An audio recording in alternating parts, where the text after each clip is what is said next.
Спортпен айналысқан мұсылман бауырларым жекпе-жекке шыққанда күнә болады ма? Құрметті бауырлар, жекпе-жек өнеріне келетін болсақ, егер сіз өзіңіз үшін, өзіңіздің жанұяңызбен жеріңізді, еліңізді қорғау үшін үйренсеңіз болады.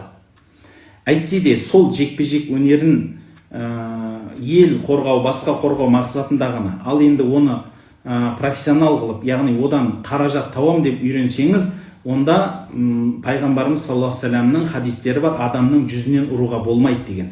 Жекпе-жек өнерінде егер бокс, каратенің түрлері, ММА-ның түрлері, соған ұқсайтын, ұрып тебетін, жүзден ұратын, жүзден тебетін сондай жекпе-жектер болатын болса, пайғамбарымыздың айтқаны бойынша бұл жақсы нәрсе емес.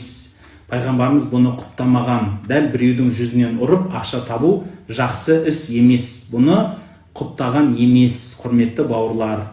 Біреудің жүзінен ұру пайғамбарымыздың тыйым салған ісі, харам іс кәдімгідей.